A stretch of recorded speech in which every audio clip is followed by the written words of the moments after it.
guys, welcome back to my channel. I'm just going to do like a really simple natural makeup look and answer some questions. So I have all my little questions here. They were all like anonymous. Let's get into it. I'm going to start with one of the first questions, which is favorite primer. So the best primer in my opinion is the e.l.f. Power Grip Primer. As you can see, this one is empty. I don't know how many of these I've gone through, but if you want an affordable primer, this is it. This is the one primer that I've used consistently since I started doing makeup 3 years ago. So I would have to say here, it would be rude if not. I'm gonna go in with the Tier Milk Ampule, it's called. Australian Glow Sun Drip Bronzing Drop. Mixing these two together is a game changer because the bronzing drops are just a little bit too dark for me. Next question is pros and cons of living in Australia. I would say there's definitely more pros than cons. First pro is probably gonna have to be the weather. Every single day it's basically sunny and you're sweating buckets. So even if there is a cold day, I personally appreciate them. I love to get to wear a jumper when it's a little bit chilly. Two would be like the places to see. Like there's just so many places to go and see. There's so many things to do. So you can kind of like just explore 24/7. Like I have not seen the whole of Melbourne yet. I couldn't even imagine seeing the whole of Australia. Like we did a lot of travel when we first got here. Like, some people don't even do that, so like we're kind of blessed. We've seen so much so far, and I definitely want to continue to try and travel Australia and see more of it because it's insane. I'm just using the Nude Stick Nudies bronzer in the shade Bondi Bay. More free time. There's a lot more free time. I don't know about other countries, but when you're working at home, it's kind of you work all day and then you finally get home and you just about have enough time to make your dinner, eat your dinner, and then maybe shower, maybe go to the gym. There's not really that much to do after work. Whereas here, you finish work earlier, you can do anything. You can go to the city, you can go to the beach, you can literally do anything. You can go drinking, you can probably go to a cafe still. At home, I used to go home from work, I'd cook my dinner. By the time I cooked my whole dinner and ate my dinner, it'd be 8 o'clock. That was it. It was bedtime. I'm just going to use some of the NARS blush in the shade Brazen. Now we're on to the cons. The biggest con I would say is that you are away from your family. I miss my family so much. If I could get everyone to come to Australia and stay here with me, I would probably never leave, but it is the fact that my family's at home. That is just, yeah, the biggest con. The second con is regional work. Yeah, I know there's ways around regional work, but if you get sponsored, you can't leave that place for 2 years, which is like just annoying. Yeah, obviously you'll have all days, you can travel on your holidays, but you are kind of glued to the one place for 2 years. So if you do your regional work, you kind of get to see more of the country and stuff, which is obviously a bonus. But it's just the fact that like right now we're like really settled in Melbourne and we're like loving Melbourne and we both have good jobs that we're enjoying, and in a month we are going to have to leave because we need to go and do our 3 months regional, which is just like so frustrating and just so heartbreaking. Start again for 3 months, and then when those 3 months ends, you're gonna have to either come back to Melbourne or go somewhere else and do it all again. So it's just like this repeat. But obviously if you got sponsored, then you just get to stay in the one place for 2 years. So, you know, there is ways around it, but this blush is one of my favorites. It is so nice. Question is best foundation that is medium to heavy coverage because the person has acne. Well, 2 options I would say. One is the NARS Longwear Radiant and one is the Charlotte Tilbury Airbrush Foundation. The NARS one I'd probably go for if you find that your acne is dry in spots, but still quite hydrating even though it is like medium coverage, whereas the Charlotte Tilbury Airbrush is very heavy coverage. I feel if you have dry patches, you would definitely have to moisturize and prime really well. If not, there's a good chance it could stick to your acne, but if you moisturize and prime, it shouldn't do that, and it covers everything beautifully, and a little bit goes a long way. In with the House Labs concealer. This question we have is, have you noticed your skin has gotten worse since moving to Australia, and if so, any tips to reduce acne? About like a month ago I had a breakout.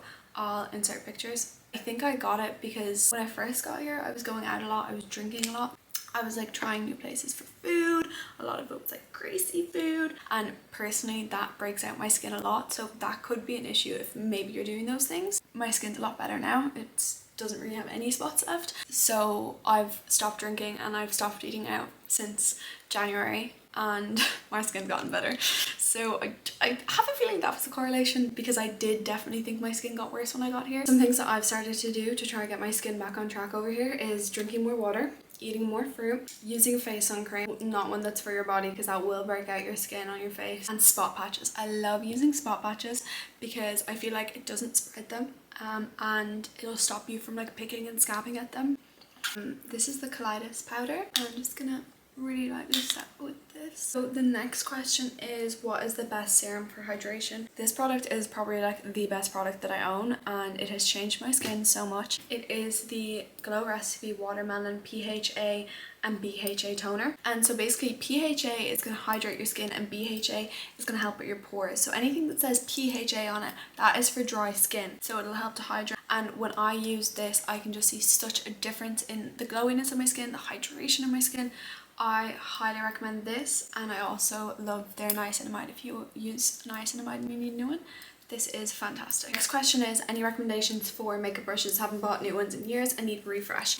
My favorite brushes, I would have to say, are the Peaches and Cream brushes, but these brushes are phenomenal. I love them so much. I love this Say Beauty one, foundation and concealer, great duo brush. The Kaleidos brushes, this one is what I used earlier for the bronzer. If you're looking for like a really cheap and cheerful alternative, the Beauty Bay brushes. I have to say the Beauty Bay brushes, their sets are phenomenal, they're inexpensive, and they do last a really long time, especially if it's just for personal use. So I hope that helps. I'm going to try a new lip combo today.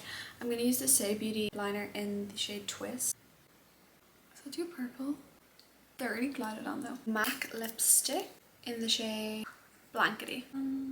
Let me know if it's scandalous in the comments. I think I like it though.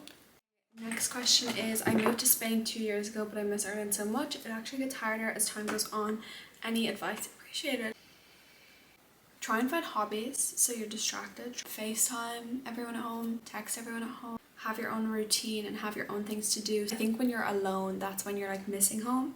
Like I know, like if I'm alone and Kieran's at work and I don't have anyone to do stuff with, I start to miss home because I'm alone.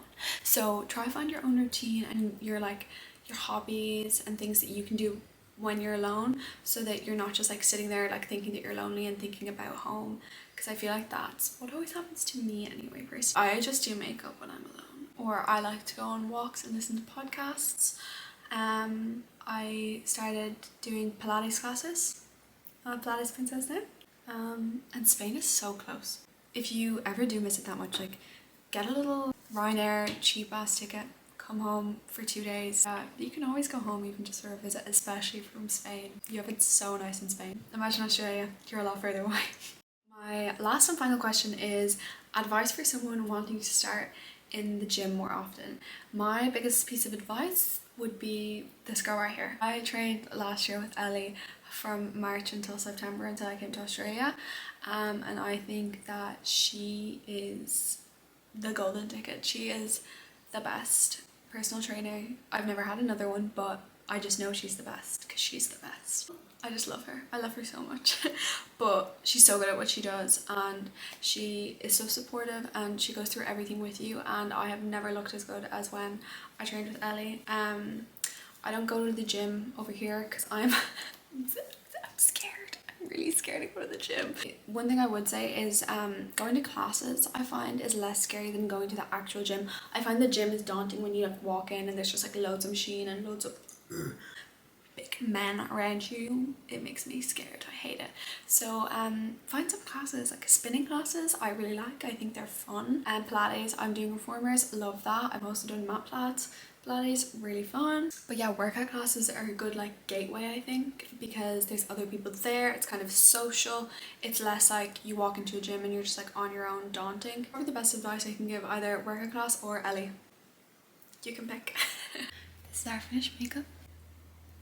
But I love that lip. I don't think it goes with the cheek, but I love it anyway. But that's it, guys. If you guys enjoyed the video, please like, comment and subscribe. Love you guys. Bye.